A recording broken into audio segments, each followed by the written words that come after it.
this is about my fourth or fifth career, I would say wine is by far the least creative field I've been associated with. One, it gets pretty hot here a lot of the year. And I don't know about you, but when it's 105 degrees, the last thing in the world I want is a big burly Cabernet or Syrah or Zinfandel, as much as I might love them under other circumstances. So that's part of it. Also, my wife loves to cook, and we try to get a little bit on the lighter, healthier side of things.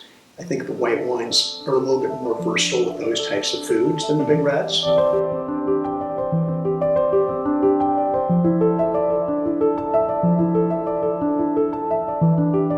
So I'm here in Tin City in Paso Robles with Dave McGee from Monochrome Wines.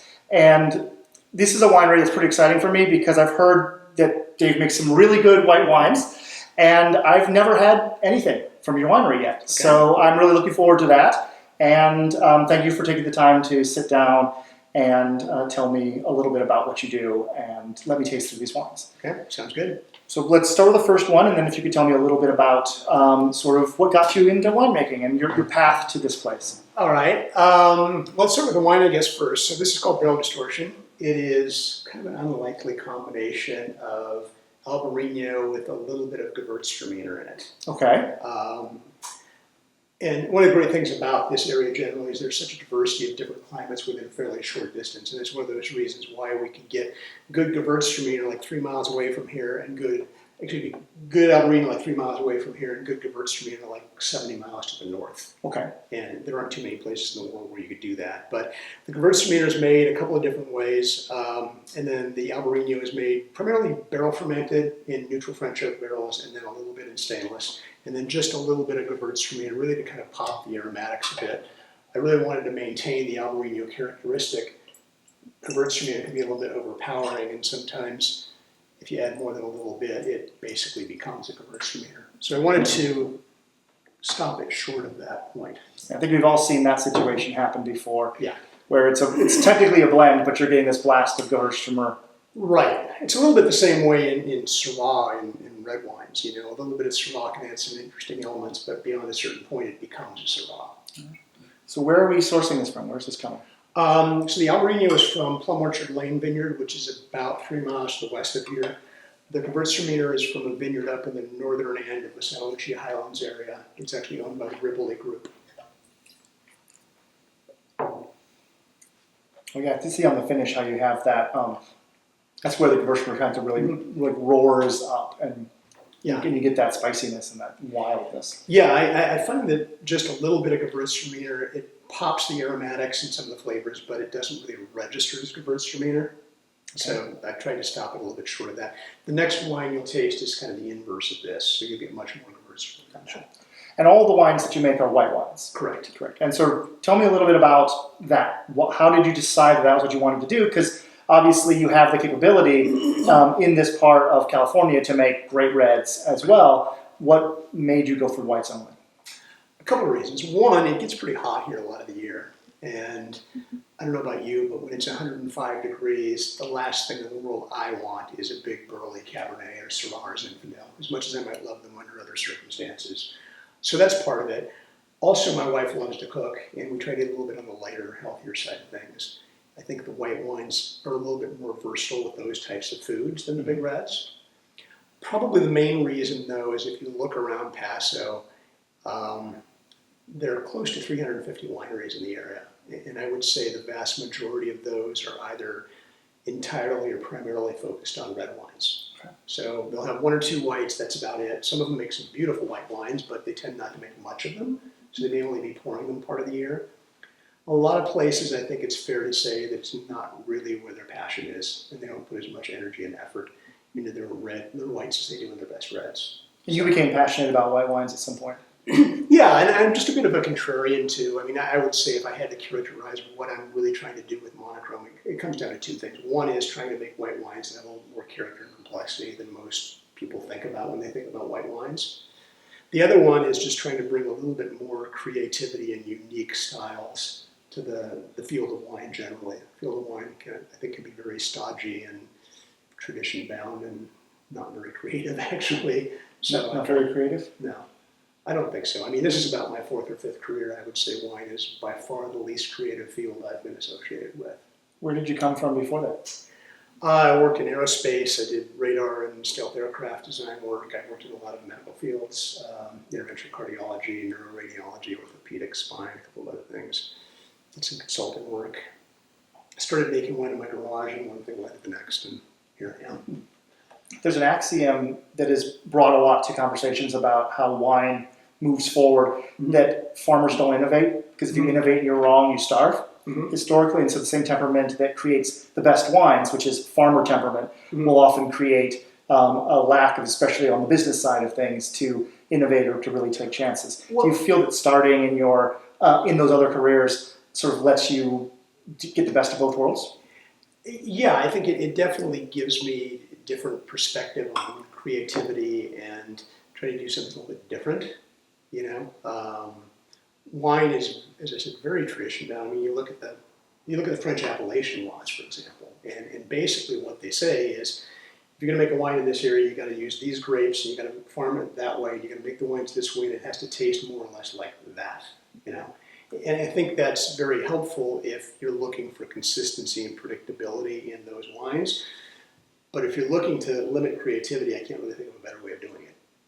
So that's kind of the balance I think that you try to make, and so that's why I try to bring a little bit more of that to wines. I tell people I try to basically avoid making the same wine somebody else has already made, and I try to avoid just feeling like I'm turning the crank and making the same wine over and over again. So they all pretty much are different each year. With this wine, where you have that little bit of Gewürztraminer with a lot of Albariño, what was it that made you sort of think that would work? I mean, it does work. I'm tasting it right now, but where did you come up with that? Did you experiment with different types of grapes first? I mean, Albariño has a fairly mild profile. It gives you just general sort of fruity characteristics, but it isn't overpowering the way that something like Sauvignon Blanc or Viognier or something like that would be, that might really clash if you throw in a little bit of Gewürztraminer in it. And so I think in this case, the Gewürztraminer works pretty nicely with the Albariño, and you'll see the reverse the next time. But it sort of adds to each other without clashing, if that makes sense. Okay, wonderful. And what do we have to try next? So the next one's kind of the inverse of the first one. So the first one is primarily Albariño with just a little splash of Gewürztraminer thrown in. This one is primarily Gewürztraminer with a little bit of Albariño and a little bit of Sauvignon Blanc thrown in. Okay. The Gewürztraminer was made 3 different ways. Some of it was skin fermented. Some of it was barrel fermented in neutral French oak barrels. Some of it was barrel fermented in stainless. And then threw in a little bit of Albariño that came from the same vineyard that I mentioned the first time around, which is 12 Archer Lane. And then a little bit of Sauvignon Blanc that came from Oliver's Vineyard, which is down in the Arroyo Grande area, probably about 50 or 60 miles south of here.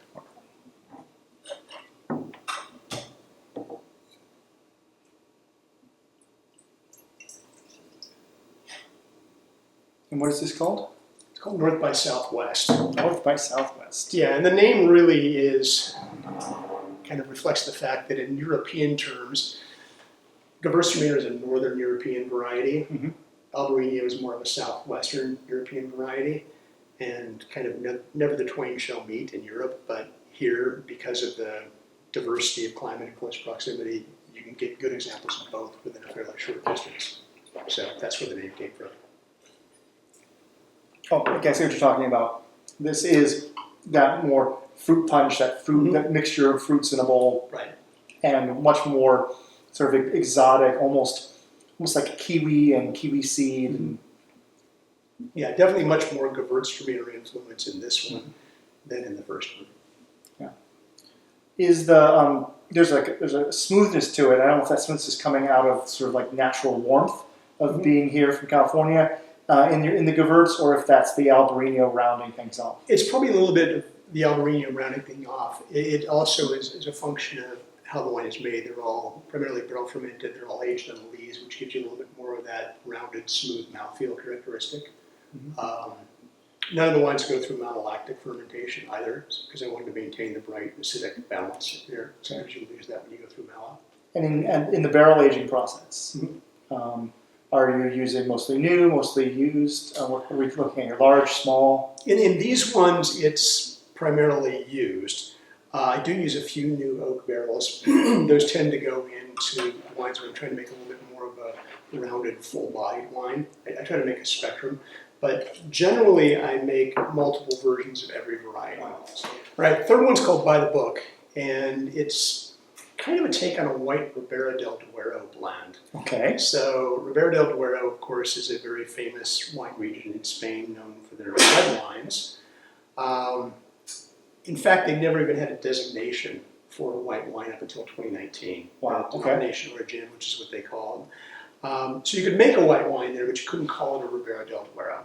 And in 2019, they codified it, and they said it had to be at least 75% Albillo Mayor, which is their local grape there. The remaining 25% could include any of a number of things, including Chardonnay, Sauvignon Blanc, Albariño, Viognier, and a number of other white Spanish varieties. So this wine actually conforms to that standard, which is kind of a rarity for me to conform to any standard. But it's a blend of Albillo Mayor, it's a little bit of Sauvignon Blanc, and a little bit of Viognier in it. Where are you getting Albillo Mayor in California? That also comes from Plum Orchard Lane, which is about 3 miles west of here. And funny story, the grower, who I know very well, came to me and said, hey, we've got this Torontes over there. Would you like to come and take a look at it? And I said, sure. So I went over and took a look at it. And you look at the posts, and the signs on the post, it said Albillo Mayor. And I said, well, this isn't Torontes, this is actually Albillo Mayor. I'd never heard of Albillo Mayor at that point, so I had to do some research on it. But I ended up saying, okay, I'll take it, and I'll play around with it and see what it does. So this is my first effort with Albillo Mayor, and I read about the backstory with it being the grape of Ribera del Duero and figured I would give it a try, kind of conforming to their standard right off the gate, and then maybe in subsequent vintages go wherever it went. But this was done primarily in used oak barrels, a little bit of stainless, different degrees of used. Yeah, that's an incredible thing. I don't think I've ever had that outside of Ribera del Duero. Mm-hmm.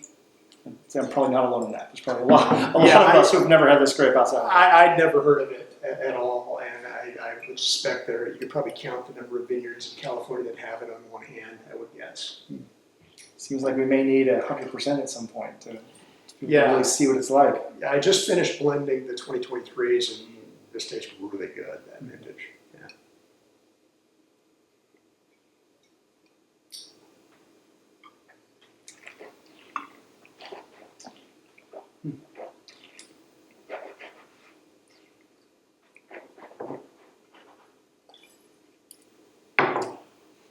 Yeah, it's so different than the previous ones, probably because like Gewürz is such an intense and dramatic grape. It sort of hogs the spotlight.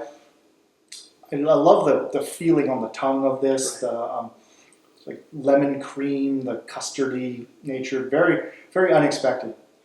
Yeah, I intentionally try to make each wine different. That's one of the things I try to expose people to when they come here, is that there's a lot more to white wine than just a New Zealand Sauvignon Blanc and a California buttery oaky Chardonnay. So, as I said, I try to make them all different from each other and make a range from lighter to more full-bodied, and this is kind of in the middle of that spectrum. What kind of production levels are we talking for your wines in general? Pretty low. Generally, I make somewhere between 800 and 1,000 cases in total, and that's typically spread across 6 to 8 different blends. Mm-hmm. So each blend is usually in the ballpark of 75 to 125 cases, something in that range. Right, yeah, so real tiny. Yeah, so it's real tiny, and really it's all direct to consumers. People can get it either through our wine club, through the tasting room, people can order online, and I can ship to about 15 states, but that's about it. It isn't really distributed at all. Cool. Yeah, that's really good. I liked that a lot. I thought that really had a richness without the normal sort of getting the richy through butter oak. Yeah, it's one of the things I think Albillo Mayor has a bit of that characteristic to it. It's known to be a very ageable wine, but I mean, interestingly, it has a lot of richness and body to it, yet the alcohol is actually pretty modest. I think it's like 13 or 12.8 or something like that. Yeah, 70-13. Yeah. Okay, the next one is called Vibrance, and this is a blend of Vermentino, which is an Italian variety, and a little bit of Viognier. And they both come from vineyards here locally. The Vermentino is from Paso Robles vineyard which is kind of the Creston area, about 10 or 15 miles kind of southeast of here. And that was done a number of different ways. Some of it was skin fermented whole cluster, and then some of it was in neutral oak barrels, and some of it was stainless barrels. And then threw in a little bit of Viognier just to kind of round things out a little bit. That came also from Plum Orchard Lane Vineyard.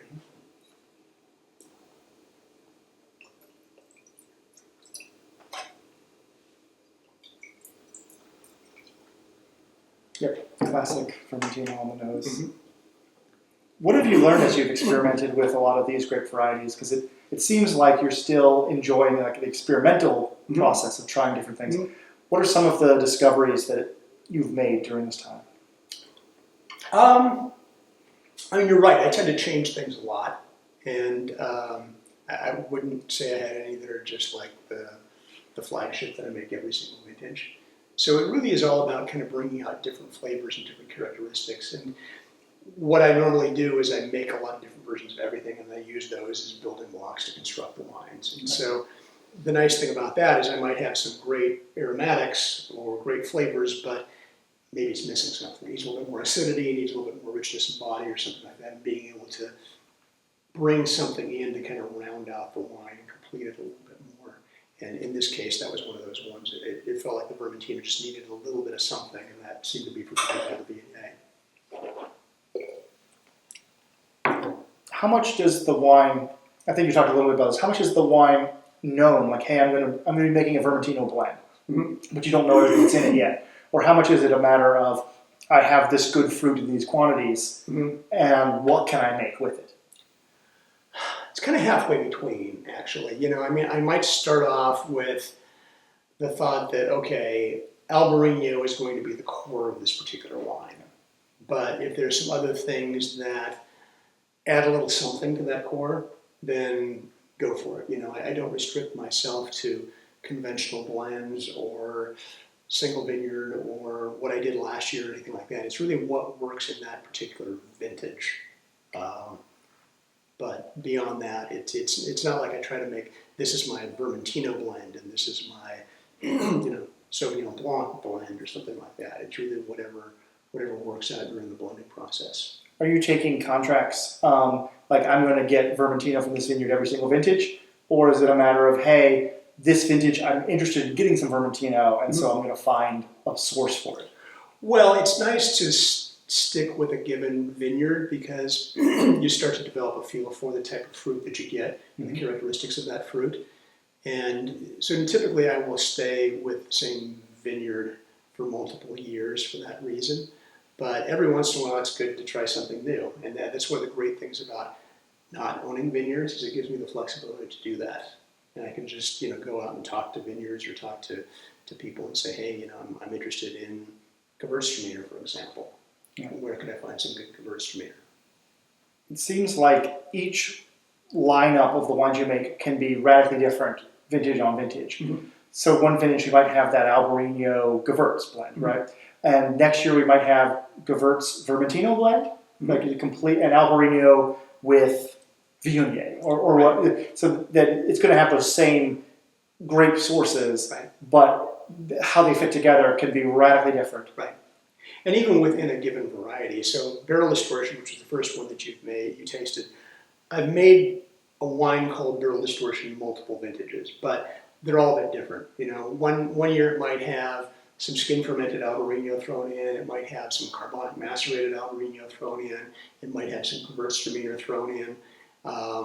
It's kind of whatever mood I'm in and whatever I think is interesting. It helps round out the wine and make it interesting. It seems like that it's very much an expression of like your own creativity, circling back on what you were saying about finding a lack of creativity in the wine space, that you're enjoying the process of being creative through wine production. Yeah, I agree. And I think part of that is just my own tendencies. I tend to be a little bit contrarian, but I don't think Paso needs another person making a straight GSM red. So when I was thinking about putting together Monochrome, I went through a lot of different things that I could do, but a lot of them were already being done by a lot of people. So I really didn't really see the point that the world needed me to do another version of that. Because when I first started making wine, you don't know what you're doing. You don't know what the best fermentation temperature, the right amount of oak, or any of that. So I figured I would make a bunch of different versions. This is probably the engineering training in me. But I would make a bunch of different versions and change all of the key parameters, fermentation temperature, amount of oak, lees exposure, things like that. And I'd make them all differently. I'd figure out what was the best way to do it and then do it like that. That was the plan. But what I realized was having a bunch of different versions that had all been done completely differently and therefore had different flavors, different aromatics, different textures to them, gave me a lot more to work with when it came time to blend.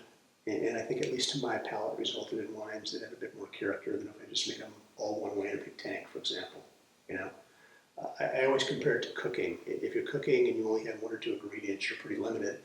But if you have a whole pantry of different flavors and spices and colors and textures to play with, you can not only come up with kind of a more interesting product, but you can have more fun doing it. So that's kind of become the way I make my wines here. Wonderful. All right, I think we have one more. Yep, one more. So the last one is called Smile, and this is primarily Viognier, but it has a little bit of Chenin Blanc in it and just a touch of skin-fermented Gewürztraminer. All right. So the Viognier was from Plum Orchard Lane. The Chenin Blanc came from Jurassic Park Vineyard down in Foxen Canyon, which is about probably 90 miles away from here to the south. And then the Gewürztraminer came from the vineyard I mentioned earlier, which is about 80 miles north of here.